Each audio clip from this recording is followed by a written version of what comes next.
किसी ने बड़ी कमाल की बात कही है कि जिंदगी में अगर कुछ अलग करना है तो आज और अभी से आपको वो करना होगा जो आपने अब तक नहीं किया।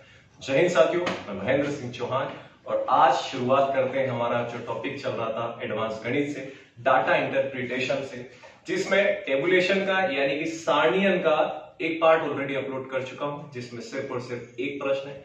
आज के वीडियो में 2 से 3 प्रश्न करेंगे, इसके बाद ये टॉपिक आपका पूरा कंप्लीट हो जाएगा। जैसे ही हमारी ऑनलाइन क्लासेस शुरू होती है वैसे ही आपकी इसकी मैं टेस्ट सीरीज यहाँ पर शुरू करूंगा। डेली के हम लोग जो 1 दिन 2 दिन हमारे डिसाइड कर लेंगे जिस दिन हम प्रैक्टिस करेंगे और उसके बाद ये टॉपिक पूरा खत्म। यानी कि 4 दिन 4 वीडियो अपलोड किए हैं 4 पार्ट में, 5वें दिन प्रैक्टिस करेंगे और 5 दिन में यहां से 4 से 5 नंबर आपके कोई भी नहीं छीन सकता, ये मेरा दावा है। ठीक है दोस्तों, तो शुरुआत करते हैं यहां से। तो सारणियन जैसे कि आपका चल रहा है सारणियन, ठीक है, जिसे टेबुलेशन कहा जाता है साथियों। क्या कहा जाता है? टेबुलेशन जिसे कहा जाता है। आपको एक टेबल यहां पर दिखाई दे रही है, ठीक है। टेबल में आपको कुछ आंकड़े दिखाई दे रहे हैं जिसमें ऊपर ही ऊपर आपको लिखा है कि एक परीक्षा में विभिन्न छात्रों द्वारा विभिन्न विषयों में प्राप्त अंकों का प्रतिशत, ये आपको दे रखा है, ठीक है साथियों। और साथ में एक निर्देश आपको दिखाई दे रहा है, मैं यहां से हटा देता हूं। आपको एक निर्देश यहां पे दिखाई दे रहा है, ठीक है साथियों। आपको एक निर्देश भी यहां पर दिखाई दे रहा है कि नीचे दी गई तालिका में एक परीक्षा में विभिन्न छात्रों द्वारा विभिन्न विषयों में प्राप्त अंकों का प्रतिशत दिया गया है। इस तालिका का ध्यानपूर्वक अध्ययन करके निम्नलिखित प्रश्नों के उत्तर दीजिए, ठीक है साथियों। आपको इस टेबल को पढ़ना है। उसमें एक तरफ आपको विषय दे रखा है, दूसरी तरफ आपको पूर्णांक दे रखे हैं और तीसरी तरफ आपको छात्र। यानी कि आपके जो टोटल विषय है यहाँ पर 6 दे रखे हैं। कौन सा विषय कितने नंबर का पेपर है वो दे रखा है, पूर्णांक कितना है ये दे रखा है, टोटल छात्रों की संख्या कितनी है साथियों ये आपको दे रखा है। क्लियर है यहाँ पर?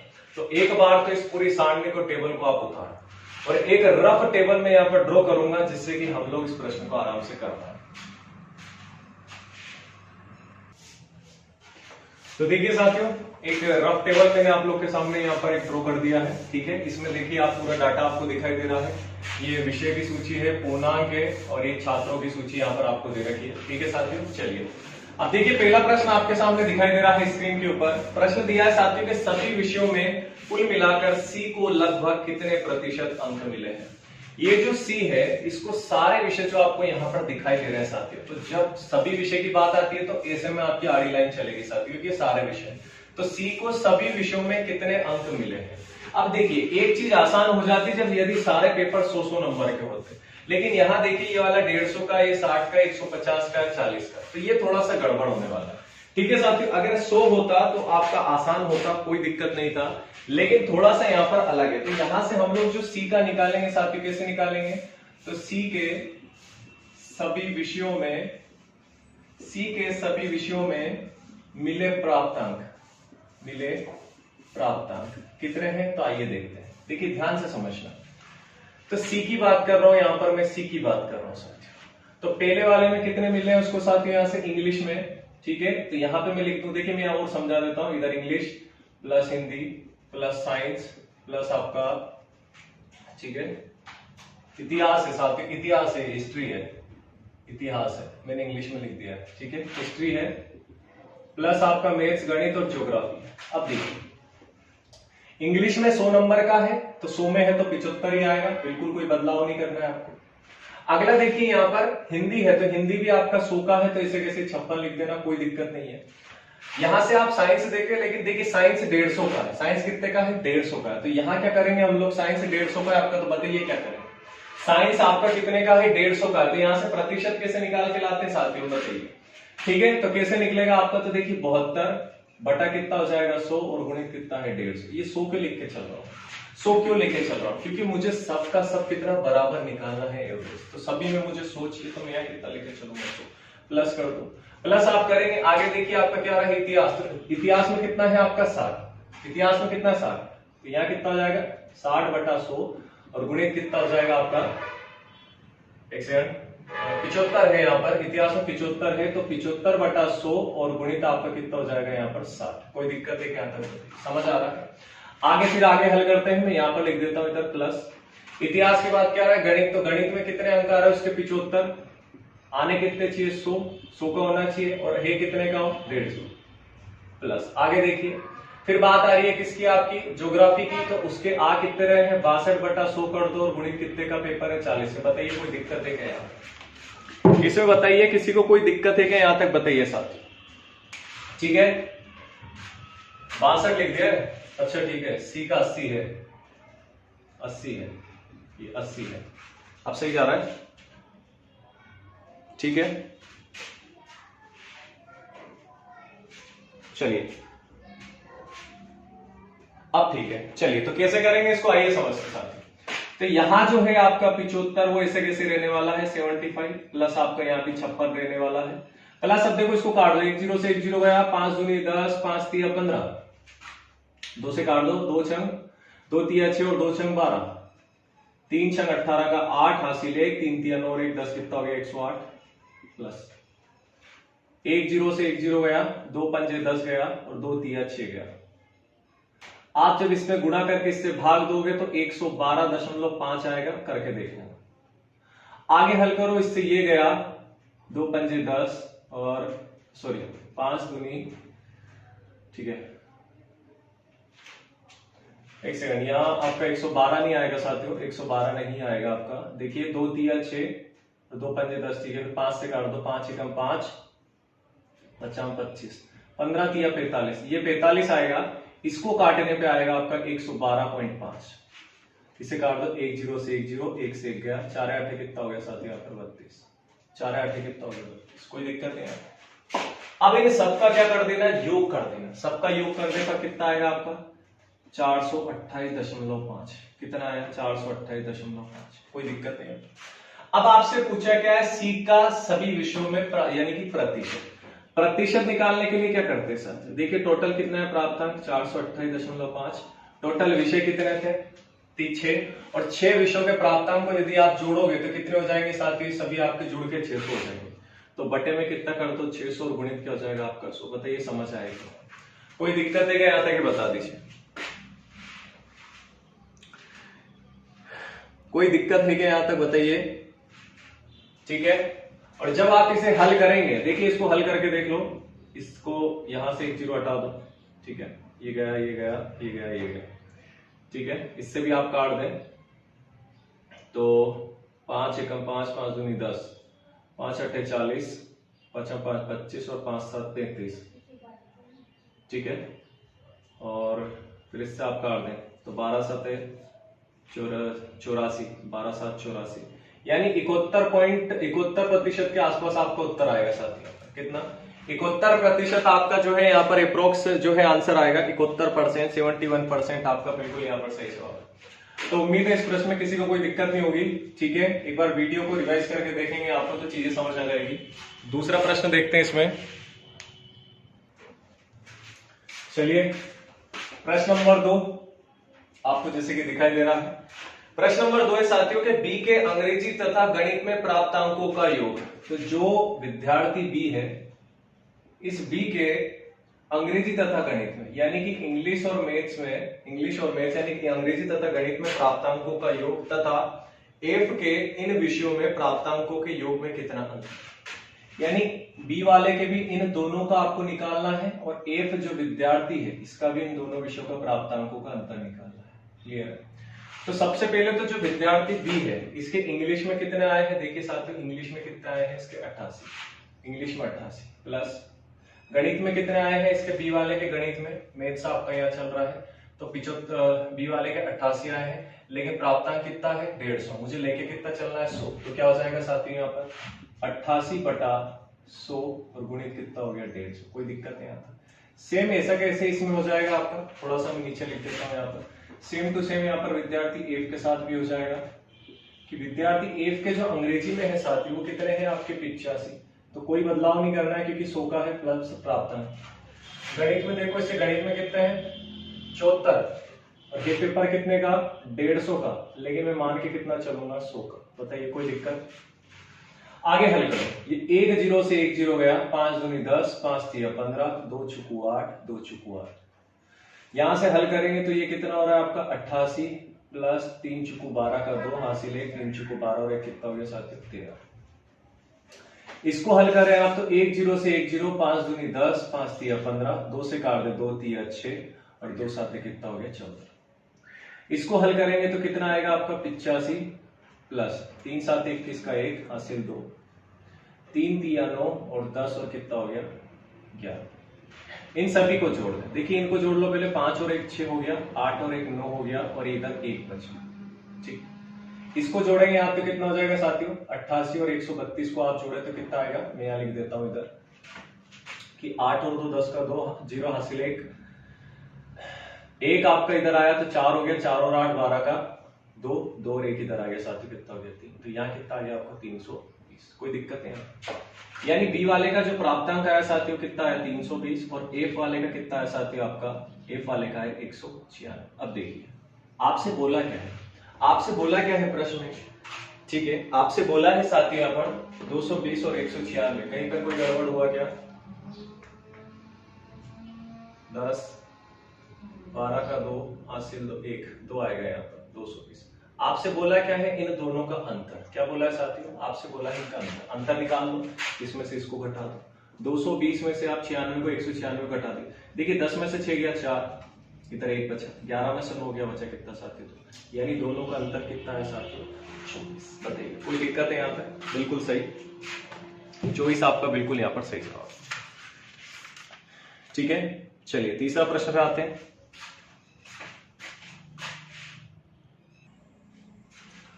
चलिए तीसरा प्रश्न है, तीसरा प्रश्न आपके सामने स्क्रीन पर। तीसरा प्रश्न है कि ई के भूगोल के प्राप्तांक उसके हिंदी के प्राप्तांक का कितना प्रतिशत है साथियों। तो जो यहाँ पर छात्र ई है इसका जो भूगोल का प्राप्तांक है, अब देखिए भूगोल का जो प्राप्तांक है वो हिंदी के प्राप्तांक का कितना प्रतिशत है, हिंदी से तुलना पूछा है साथियों। तो याद रखिए जिससे तुलना पूछा जाता है उसका कभी भी यहाँ से आप प्राप्तांक 100 से नहीं निकाल के लाओगे। देखिए उन्होंने बोला है कि ई के भूगोल का जितना प्राप्तांक है, तो ई का भूगोल का प्राप्तांक कितना है साथियों, तो 70 नंबर आ रहे हैं उसके, कितने आ रहे हैं साथियों 70 नंबर। प्राप्तांक यहाँ कितना दे रखा है आपको 40, लेकिन मुझे मान के कितना चल रहा है 100। तो देखिए ई का जो भूगोल का प्राप्तांक है, तो ई का जो भूगोल का प्राप्तांक है वो कैसे निकाल के लाऊंगा मैं, कैसे निकाल के लाऊंगा, 75 बटा कर दूंगा 100 और गुणित कितना हो जाएगा 40। 1 0 से 1 0, 2 पंजे 10 और 2 दूनी 4, 5 से काट दे 5 एकम 5 और 50 कितना होता है 25 और 15 दूनी कितना हो गया साथियों 30। यानी कि भूगोल में जो विद्यार्थी ई है ना उसका प्राप्तांक कितना आया है 30। कोई दिक्कत है। अब जब यहाँ से ई के हिंदी की बात करूंगा तो विद्यार्थी ए के हिंदी में प्राप्तांक कितना है साथियों, तो हिंदी में कितना दे रखा है, देखिए हिंदी में कितना दे रखा है आपका यहाँ पर 60 दे रखा है। क्यों दे रखा है, क्योंकि ये वैसे भी कितने नंबर का है 100 नंबर का पेपर है, तो यहाँ पर इसमें कोई बदलाव नहीं आएगा। कोई दिक्कत है यहाँ तक बताइए। अगर यहाँ 100 की जगह पर 150 होता तो बिल्कुल मैं उसको चेंज करता, बिल्कुल 100% चेंज करता उसको। ठीक है, चलिए अब देखिए यहाँ से उनने पूछा है कि भूगोल ई का हिंदी का कितना प्रतिशत है, प्रतिशत पूछा है आपका, प्रतिशत कि विद्यार्थी ई का जो भूगोल का प्राप्तांक है ना, यानी भूगोल का जो प्राप्तांक है ना वो हिंदी का, देखिए हिंदी का कितना प्रतिशत है भूगोल का प्राप्तांक, ऐसे बोला है हिंदी का कितना प्रतिशत है भूगोल का प्राप्तांक। तो बताइए हिंदी का कितना है उसका 60 गुणित क्या हो जाएगा 1/100 बराबर भूगोल का कितना आया 30। कैसे निकालेंगे, x बराबर 30 लिखा है आपका, 100 उठ के ऊपर गया और 60 उठ के नीचे आया। ये 1 0 से 1 0, 3 दूनी 6 और 2 पंजे 10 0 साथ, तो x बराबर कितना आया 50% आपका सही जवाब। बोलिए समझ आएगा, किसी को कोई दिक्कत तो नहीं है इसमें, बता दो मुझे। ठीक है, कोई दिक्कत है क्या इसमें? प्रश्न अपने अंक गणित के ही चल रहे साथियों, प्रश्न आपके अलग नहीं ला रहा हूं, 1-2 प्रश्न अलग भी लाता हूं, बाकी के अंक गणित के लाता हूं, क्योंकि जो प्रैक्टिस करनी है ना वो अंक गणित की ही ज्यादा से ज्यादा प्रैक्टिस करनी। तो चलिए चौथा प्रश्न देखते हैं बोर्ड के ऊपर। चलिए तो चौथा प्रश्न आपके सामने स्क्रीन पर दिखाई दे रहा है साथियों। चौथा प्रश्न है कि डी को, यानी विद्यार्थी डी को, छात्र डी को इतिहास तथा भूगोल में मिलाकर मिले अंकों का प्रतिशत कितना है। इतिहास और काय में बोला साथियों आपको भूगोल में, तो जो विद्यार्थी डी है उसको इतिहास, यानी कि इतिहास और किसमें भूगोल में, तो इतिहास और भूगोल का दोनों का मिला के जो प्राप्तांक है उसका प्रतिशत में वो आपको बताना है साथियों। तो देखिए यहां से विद्यार्थी डी, स्टूडेंट डी आपको यहाँ दिखाई दे रहा है। यदि इसके इतिहास की बात करूं तो देखिए प्राप्तांक कितना दे रखा है यहाँ पर 60 और इसके आ कितने रहे हैं 80। तो यहां से सबसे पहले इतिहास का निकाल लो, 80 गुणित आपके 60 का पेपर है, लेकिन आने कितने 100 मान के हम लोग चलते हैं, प्लस कुल मिलाकर पूछा है आपसे। आगे देखिए इसका भूगोल में, तो विद्यार्थी डी का भूगोल देखिए 62 आ रहे हैं, 62 प्राप्तांक हम लोग 100 लेके चलते हैं और गुणित पेपर कितने का है, डी वाला 62 है, पेपर कितने का है 40। कोई दिक्कत? 10 से 10, 10 से 10, 8 संख्या कितना होता है साथियों 48। 10 से 10 गया, 2 पंजे 10, 2 तिया 6 और 2 एकम कितना हो गया 2। 5 से आप इसे काट दें, ठीक है, 5 से इसे और इसका हल कर लेते हैं इसमें, तो 4 एकम 4 कितना हो जाएगा, 4 एकम 4 और 4 तिया कितना हो गया 12। 124 में आप 5 से भाग दे दे, 124 को 5 से काट दे, तो 5 दूनी कितना होता है साथियों 10, 5 दूनी 10 हो गया और 5 चुकू 20, 5 अट्ठे 40, यानी कितना आया 24.8। इसे आप जोड़ दें, इसे आप जोड़ेंगे कितना आएगा 8 4 12 का 2 हासिल 2 और 2 और 1 कितना हो जाए 2 आपका हो चुका है साथियों, 1 बचा है, 1 और 2 3, 3 और 4 7 और ये दशमलव में 8, यानी कि कितना प्रतिशत होगा साथियों प्राप्तांक दोनों का 72.8%। बताइए कोई दिक्कत है कैसे? एक और प्रश्न ले लें, उसके 2 प्रश्न मैं बताऊंगा और बाकी के 2 आपको घर से करना है। चलिए साथियों, तो अगला प्रश्न आपके सामने स्क्रीन पर ये रहा। तो चलिए साथियों देखते हैं दूसरा प्रश्न। ये रहा आपके सामने स्क्रीन पर, निर्देश दे रखा है कि नीचे दी गई तालिका में 6 विभिन्न नगरों से एक प्रवेश परीक्षा में बैठने वाले उम्मीदवारों की संख्या लाखों में दे रखी है, ठीक है साथियों, तथा इनमें पास व फेल होने वाले का अनुपात भी आपको दिया गया है। यानी एक तरफ तो आपको उम्मीदवारों की संख्या दे रखी है और एक तरफ आपको क्या दे रखा है साथियों, पास फेल का अनुपात। इसका भलीभांति अध्ययन करके निम्नलिखित प्रश्नों के उत्तर आपको देना है। ये बैंक पीओ परीक्षा 2010 में पूछा गया प्रश्न। उसके आगे आपको दे रखा है नीचे कि 6 विभिन्न शहरों में एक प्रवेश परीक्षा में बैठने वाले उम्मीदवारों की संख्या लाखों में दे रखी है तथा इनमें पास व फेल होने का अनुपात आपको दे रखा है। वही चीज रिपीट कर, क्लियर है साथियों? चलिए, यानी एक तरफ तो आपको नगर दे रखे हैं ए से लेकर एफ तक, दूसरा आपको यहाँ पर उनकी उम्मीदवारों की संख्या दे रखी साथियों, और तीसरा आपको जो पास हुए कुछ फेल हुए परीक्षा में उनका अनुपात दे रखा, ठीक है। अब देखिए प्रश्न नंबर पहले पे आते हैं। तो प्रश्न नंबर पहला क्या साथियों? तो प्रश्न नंबर पहला ये रहा आपके सामने स्क्रीन पर। प्रश्न नंबर पहला है कि नगर सी से परीक्षा देने वाले उम्मीदवारों की संख्या नगर बी से परीक्षा देने वाले उम्मीदवारों की संख्या का कितना प्रतिशत है, यानी इस बी का कितना प्रतिशत है नगर सी की संख्या। देखिए वैसे ही प्रश्न प्रतिशत ही पढ़ रहे हम, अब देखिए, ठीक है। चलिए, तो यहां से प्रतिशत कैसे निकाल के लाते बताइए साथियों, प्रतिशत कैसे निकाल के लाते? तो जैसे कि आपको दिखाई दे रहा है, ठीक है, मेरे सामने मुझे दिखाई नहीं देगा वहां का स्क्रीन पर, मेरे सामने सिर्फ बुक है, जैसे मेरे सामने क्वेश्चन है, मैं सिर्फ यहां से आपको पढ़ रहा हूं। आपसे बोला है सी का, अब मुझे बताइए आपका बी का कितना प्रतिशत सी होगा, ठीक है। तो पहले तो बी का देख लो यहां से, तो बी का कितना दे रखा है साथियों आपको देखिए, तो बी का आपको कितना दे रखा है 3.14 लाख, 3.14 लाख गुणित इसका 1% निकालना है, और बराबर में सी का आपका कितना दे रखा है साथियों 1.08 लाख, यानी 1.08 लाख आपको यहां पर दे रखा है। क्लियर है यहां तक? चलिए अब देखिए इसको करते हैं, इसको कैसे जमाएंगे साथियों? तो देखिए x बराबर क्या हो जाएगा 1.08 बटे में 3.14 गुणित आपका 100 उठ के ऊपर चला गया, ये 2 के बाद 0, 2 के बाद दशमलव है, 2 2 तो दशमलव से दशमलव कट गया, इसको आप काट दे, 2 एकम 2 हो जाएगा, 2 पंजे 10, 2 साते 14, 2 पंजे 10 हो जाएगा और 2 चुकू कितना हो जाएगा साथियों आपका 8। इसको अपन हल करेंगे आगे तो कितना हो जाएगा आपका 5400 और बटे में कितना आ रहा है आपका 157, 5400 बटे में 157 आ रहा है साथियों। जब इससे इसमें हम लोग भाग देंगे तो 34.39%, यानी कि राउंड फिगर में 34% आपका आंसर बिल्कुल सही। कोई दिक्कत है इसमें? 34% आपका आंसर यहां पर बिल्कुल सही। क्लियर है? कोई दिक्कत इसमें? ठीक है, चलिए समय बर्बाद ना करके दूसरा देखते हैं साथियों। अगला प्रश्न देखिए, आसान है। अगला प्रश्न मैं बता रहा हूं, उसके बाद के 2 प्रश्न आप साथियों को करना है। देखिए, तो प्रश्न नंबर दूसरा आपके सामने स्क्रीन पर प्रश्न है कि नगर ई से परीक्षा में पास होने वाले उम्मीदवारों की संख्या कितनी है, बोला है साथियों आपसे। ठीक है, क्या पूछा गया आपसे? नगर होने वाले उम्मीदवारों की संख्या कितनी है। आपसे बोला है कि नगर ई से पास होने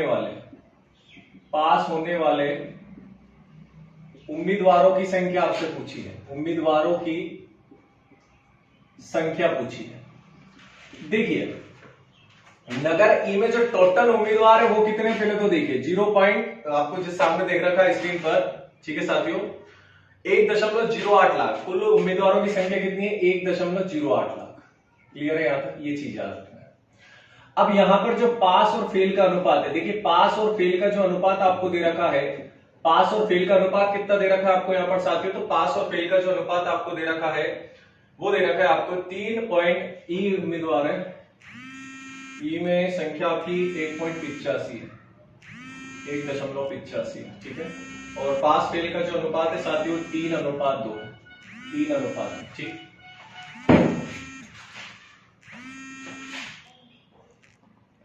तीन अनुपात।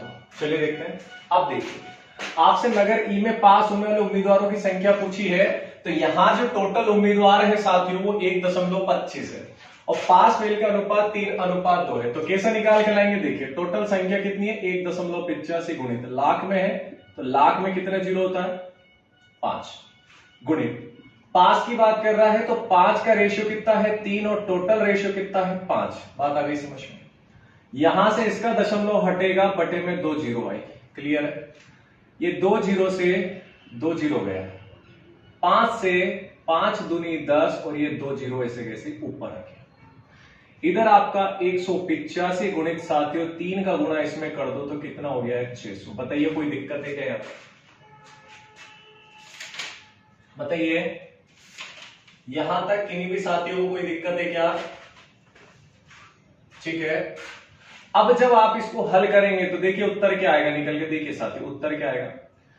6, देखिए 2 जीरो तो ऐसे कैसे लगा दो, 6 पंजे कितना होता है? 30 का 0 हासिल 3, फिर 6 8 48 और 3 51 का 1 हासिल 5, फिर 6 कम 6 और 5 कितना होता है? 11। तो यानी कि जो आपकी नगर ई में पास होने वाले उम्मीदवारों की संख्या साथी कितनी है? इकाई, ढाई, सैकड़ा, हजार, 10,000, लाख, यानी कि 1,11,000। कितनी साथियों? 1,11,000 उम्मीदवार हैं पास होने वाले। क्लियर है? यहां तक कोई दिक्कत है क्या इसमें? बताइए, किसी को कोई दिक्कत है क्या इसमें? क्लियर है यहां तक? ठीक है, चलिए अब 2 प्रश्न मैं आपको दे रहा हूं, वो दोनों ही आपके होमवर्क में हैं। तो आइए देखते हैं दोनों प्रश्न क्या है साथी। सबसे पहले तो मैं हटा देता हूं यहां से, और दोनों प्रश्न आपके लिए है, दोनों प्रश्न आपको करने हैं। ठीक है, उसी के साथ हमारा टॉपिक यहीं पर समाप्त होता है। प्रश्न आपके सामने है साथियों, प्रश्न आपके सामने दिए गए हैं। प्रश्न आपके सामने है प्रश्न नंबर 3 कि नगर डी से परीक्षा में फेल हुए उम्मीदवारों की संख्या का नगर ए से परीक्षा में फेल हुए उम्मीदवारों की संख्या से क्या अनुपात है। यानी कि यहां आपसे क्या बोला है? फेल बोला है साथी। ठीक है, तो ये भी आप लोग करेंगे।